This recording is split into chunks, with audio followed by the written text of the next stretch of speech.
have opened. Very nice area. We were told there were 100 places to eat and I believe have that. some libation. Libations, adult libations. There could be 100. Close to it if it's not. Ocean Spring, Mississippi. Beautiful. And that's one of those boats from Yep, that's taken from my window. And sunset. Sunset.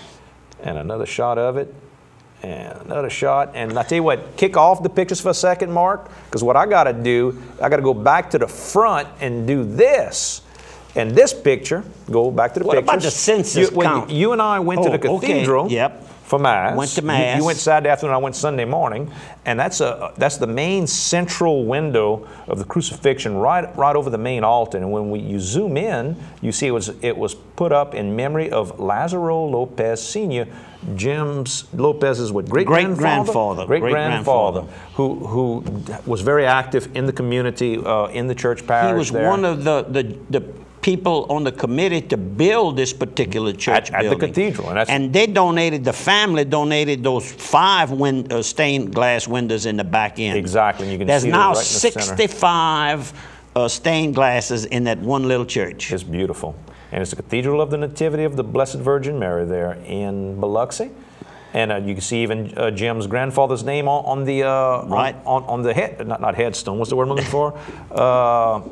Cornerstone. That's the word. Cornerstone. And his business partner that was in the seafood business with him as well. They're both right there together on it. And pretty church. Let me roll some more. We got. I'm pressing my buttons. That is pottery, of course, is famous in Biloxi as well. George R. was from there, the Anderson family from there. This was a little collection in the jewelry store. $2 million, they say, for this pottery collection. He was a strange dude, huh, with that mustache? Oh, he's strange. They call him the Mad Potter. And one of the mugs was signed by Jefferson that had Jefferson Island. The guy would play Rip Van Winkle. He signed one of the mugs back then. They had that one there too, kind of a connection back to Louisiana. And just showing pretty Biloxi. There you are looking out at the sunset, you and Mr. Mark Carter. Yep. And I got a shot of that sunset too. And I think I only got a couple pictures left. Oh, Joe Fred, Yvonne, got y'all, and J.E. Brignac. Oh, and Joe Fred was telling stories. They put on Jay a was show. rubbing his head. Nobody was doing anything but laughing. Nobody was talking. They were trying to catch on to what was going on. Look at all four hands. Their 4 hands are moving. And that's the whole big group. Mark Carter. I see John and Paulette Olivier there. Alan and Iris LeBlanc. That's Matt LeBlanc from the station's parents. Joe Fred. Blaine Gildery.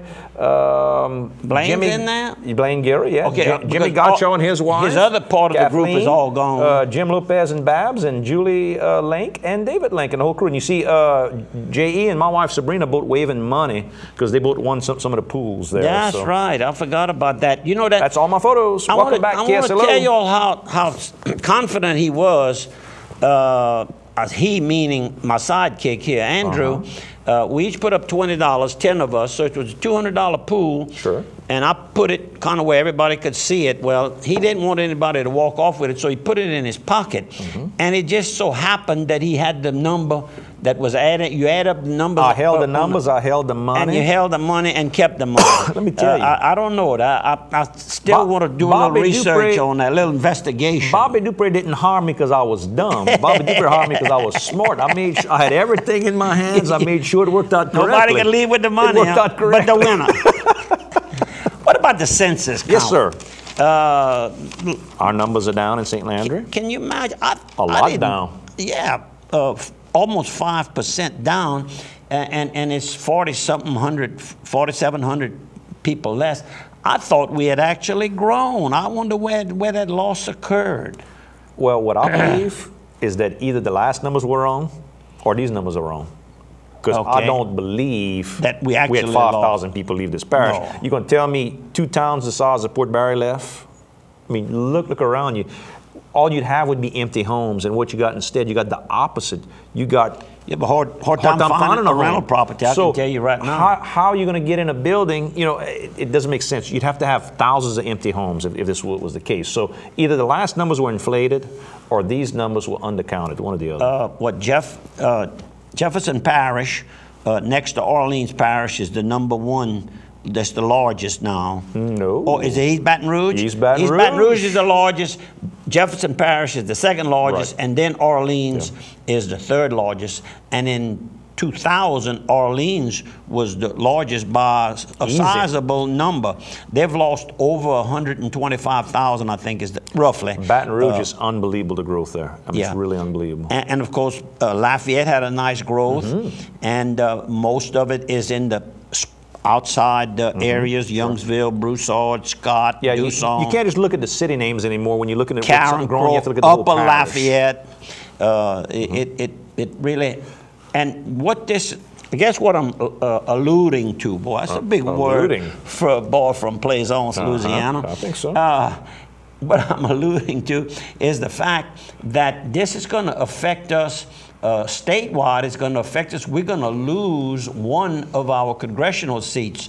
So can you imagine the tension that's going to be taking place here? And overall, the state went up like 1%. It's just the other states grew more. And we're going to lose one. And I don't know who the odd man out is. It's like musical chairs. The last man standing don't get to sit down. But the last man in the circle, Mr. Who was it? Mr. Mills? No, he won. That was Senate. Yeah, Senate. Or was it who won the seat? I don't know. Oh, come on. I forget now. From Iberia? It's not Mills. I don't know. I'm lost. It must be Mills. Go ahead. It must be Mills. Continue with your thought. Mills won Troy Abad's seat. Right. State Senate seat. Anyhow, somebody's going to get cut out of it. And of course, it's all going to also go back to our own local state representatives. Down. And the Senate, we have, what, one Senate seat here, but part of the district is already in Lafayette, so it could be that more of it's going to have to... Yeah, you're not going to lose any seats on the state level because the population stayed about the same. What's going to happen instead is where that line is going to get drawn. Yep, and that... It's going to affect everybody. You're a senator, you're a representative. Oh, and they expecting to lose maybe a couple of senatorial seats in New Orleans, and that could go to the Baton Rouge. Going to be fighting hard to get some of that representation, and as well as state representatives. Exactly. So anyhow, they have a meeting, a call session coming up maybe next week, and you're going to see the fur fly. What? It's going to be a war. In fact, they don't think they'll be able to really come to a complete consensus. They're going to have to call a special session after the regular session that's called for sometimes in April. Yeah, so, they can do the big lines pretty easy. Them tight little lines going to be the hard one. Dixie Storage, all your storage needs. Gnashing of teeth. There you go. Biblical proportions. Dixie Storage, all your storage needs. Personal, commercial, little units, big units, RVs and boats with electricity, climate control units. They got that too. They've got warehouses, if you need warehouses that have loading docks, railroad access. They've got Dixie Trucking that can help move stuff between the warehouses for you. They'll do inventory control for you as well. And don't forget about their sister company, A+ Glass in Lafayette, as well as Opelousas. And one more sponsor, Wound Treatment Center. Wound. That word's hard for me to say. I don't know why.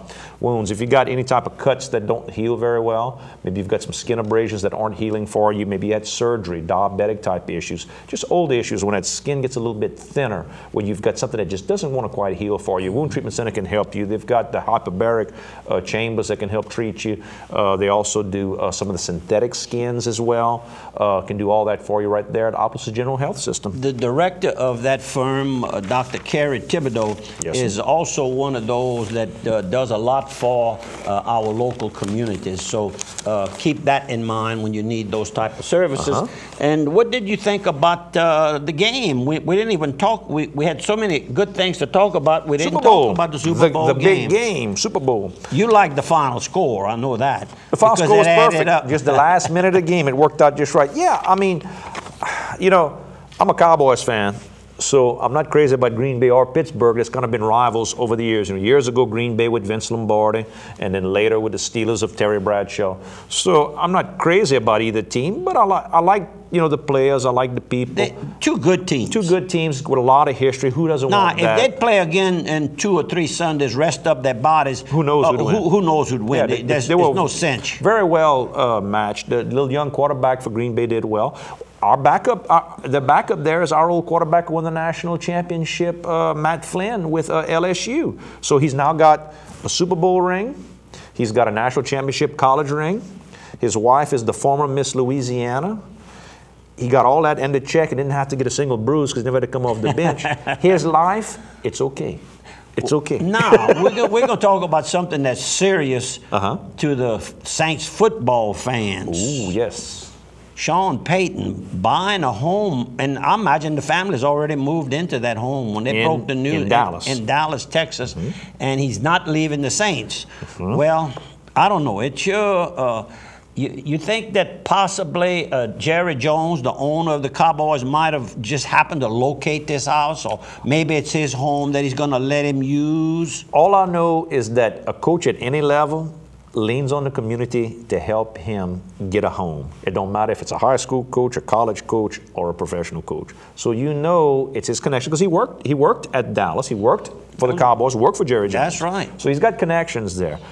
But the family has some history there when the kids grew up, and I think the wife has, I don't know if she's got family there or not, but it's a strong connection for the wife there. So I think that's what part of this has done. But don't ever worry. If he don't have a job in New Orleans, I would bet you he'd have a job in Dallas. Maybe not the head coach, maybe just in the organization. Jerry Jones wants to win at least one more Super Bowl in his new building, in his new home, and also Jerry's World, and also kind of be capping off a tremendous career, right? Which he's had both in football and, of course, otherwise. I see where Walmart is doing a lot of plotting of their strategy and everything, and there was a nice documentary, must have been Sunday night, on the life of Sam Walton, and very, very interesting. Walmart was founded in 1962, and he and his wife Helen put up 95% of the money for the venture. Officially incorporated in 1968 as Walmart Stores, Inc. Going public, began selling shares at a publicly trading company in 1970, offering 300,000 shares at $16.50.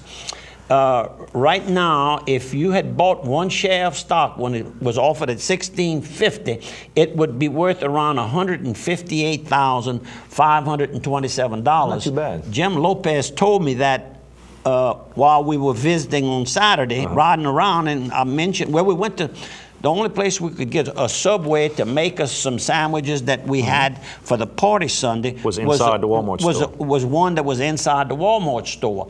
And he said how much it would have been worth. I don't think he thought it was this amount of money, but this is a true story. It's printed. You know what I'm talking about? So anyhow, they have done a lot for our community by moving this huge distribution center. And of course, they hire a lot of people. They open 24/7. I got a phone call from Aaron and Brad Doge. They said that their daddy, Mr. James Doge, who a lot of us know as a school teacher in Krotz Springs, turns 58 Friday, February the 11th. So happy birthday, James Doge. A lot of people know him with the cemetery tours of St. Landry Church and the historic preservation with the Michelle Prudhomme home here in Opelousas. So happy birthday. We want to tell Mr. Russell and Miss Goldie Cardinal hello over in Patterson. And that's from her little friend, Mr. David Link, that is operations manager for Bobby Dupre at OPAC and other companies. And also over in Marksville, want to tell Mr. Lewis Washington hello. He missed the last program because he was out duck hunting. Chamber Banquet's coming up March 24th. That's a ways away on a Thursday night at the Evangeline Downs Event Center. Find your prayer. And just letting you know early, because tickets are always hard to come by. It's going to be a roaring 20s type party. Call 942-2683. This weekend, we all will encourage you to attend the church of your choice, like we do every weekend, and a little thought prayer. Loving Father, help me to use the things of this world without being overly attached to them. Teach me to set my heart on heavenly things, assisting those in need. Thanks for viewing. Thanks for listening. Tell a friend. Thank you, Andrew. Thank you.